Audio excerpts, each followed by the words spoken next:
I started riding when I was 12 years old. Probably when I was about 5, I asked my father, I said, do you think I could have a horse? And he was like, and he promised me he would get me one when I was 12 years old. So, of course, every year it got closer and closer. So by the time I was 12, my dad said on my birthday, he said, all right, let's go find a horse. So we looked in the newspaper and went and tried a couple of horses, Appaloosas. Being from Texas, of course, we're going to try Appaloosas. And I was like, nah, that's not really what I had in mind. And anyway, we stumbled across this 3/4 Arabian. The guy put me on him. Of course, I've barely ridden any, and I hopped on this horse and took off down the road. It probably as fast of a gallop as you could do. I turned around, came back, smiling. My dad was like, all right, that looks like the right horse. Of course, I have no clue. So bought this horse. My father said, all right, my parents, first let me tell you, my parents had nothing to do with horses. I was the first horse person basically in our family. Besides my older brother, who just had a couple of Western horses they rode around in a pasture. So we got the horse, and my dad said, I want you're not gonna have a saddle for a year. And I thought, that's so bizarre. But looking back on it now, it's probably what taught me more than anything with my riding and balance with the horses. So I counted down as every day watching everybody else at the stable ride around with a saddle, and I'm thinking, gosh, why can't I do it? And so anyway, finally after a year, I got a Western saddle. I put it on. First time we put the girth on, the horse laid down, and I'm like, great, never gonna be able to ride with the saddle. So long story short, I went with this Arabian, and I rode Western. I did saddle seat. I showed at Arabian horse shows, went to Western shows with a friend at the barn, and did the ride-a-buck, bareback equitation, everything you could possibly do, I did with this horse. I moved to a local stables that was close to our house, and there were a lot of girls that took riding lessons, and they were jumping, and I sat and watched them. I thought, gosh, that looks really fun. I think I'd like to try that. So on with the Arabian I went. After the girls were done with their lessons, they would teach me. We would go out in the field, and they would teach me what they learned. Every summer, our family would move from Houston to Galveston, which is about an hour away, and it was on the coast. And so the family packed up, and the 2-horse trailer with my horse would go down, and I would stable him at the local barn there that did rides up and down the beach. I sort of just pretty much stabled him wherever I could. So I took him to Galveston, and over the summer I decided, since those girls had given me just enough information to where I thought that I should know how to start jumping, I would do it.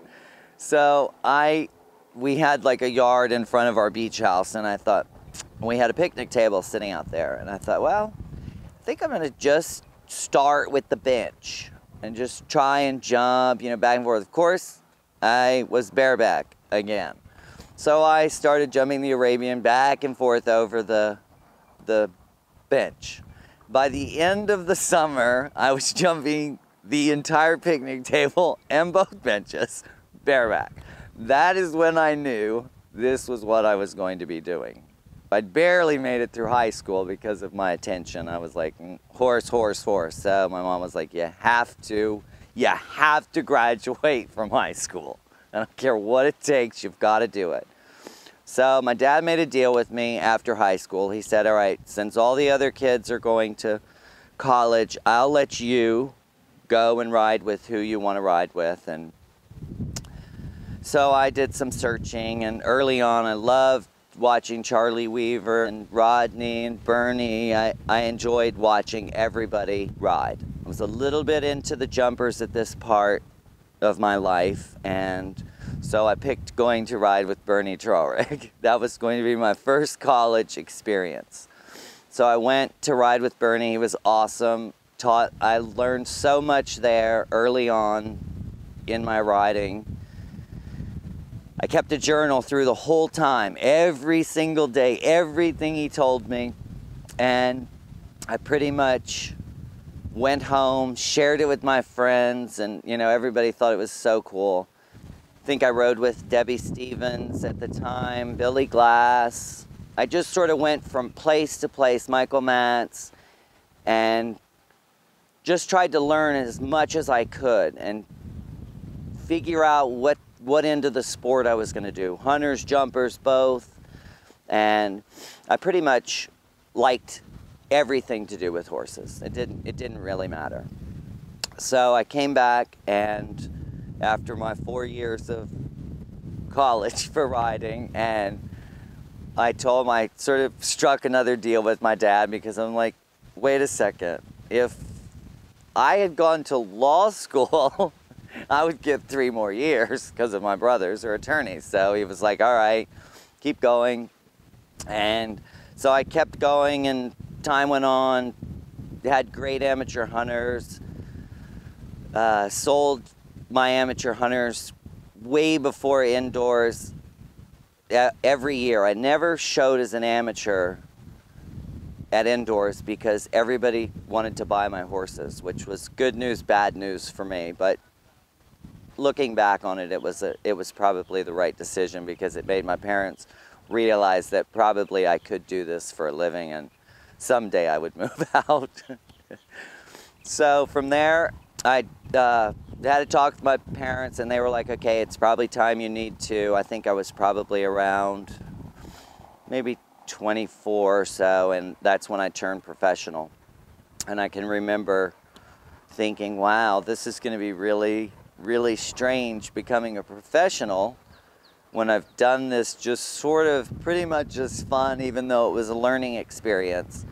And I can remember thinking back, wow, I'm not really sure anyone's going to take me serious enough to ride with me. Like, I was thinking, wow, this is so weird. And now, many years later, I have a great business, and still to this day, a lot of the ladies that rode at the same barn as I did are now my students, and still are and have been for years, which it's pretty amazing. It's an amazing feeling to be able to accomplish things in this business as I feel I have, which is nice. I have been very lucky to have great customers who have bought great horses for me to show. Jest was one of the first ones. He was an amazing horse that Judia Holmes owned. Len Walsh, Ocean Park, fantastic horse, won so much at indoors on him, and he's gone on to be a fantastic amateur hunter for her. I was really lucky as a professional early on. Linda Huff had asked me to ride a horse called January's Best. Linda is probably one of the most amazing people in this business that I've run across. She helped me so much. I ended up buying the horse January's Best, who won just about every first-year class from coast to coast. I did all of California. He won. Flew him out here when the Johnstones owned him. He won everything in Florida. It was amazing. Anyway, I went on to buy that horse. My father did for my mother as a birthday present. But she was fantastic. Still to this day, I appreciate her help and what she's helped me with. There have been so many great horses that it's a little bit hard to keep them all straight. Anyway, here I am now, a little bit older and still going strong.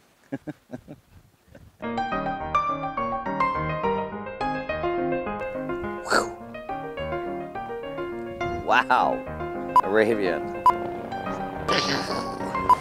We'd like to finish before lunch. Well, let me tell you, it won't last that long. That's what he said. Yeah, all right. Good. It's hideous. Posting like this, I'm of course over-exaggerating just so to get the point across, but there are people that do it this drastically.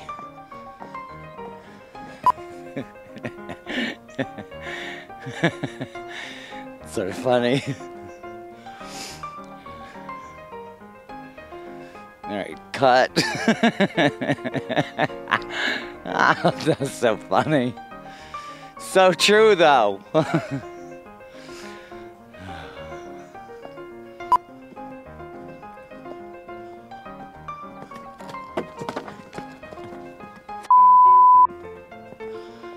That was funny.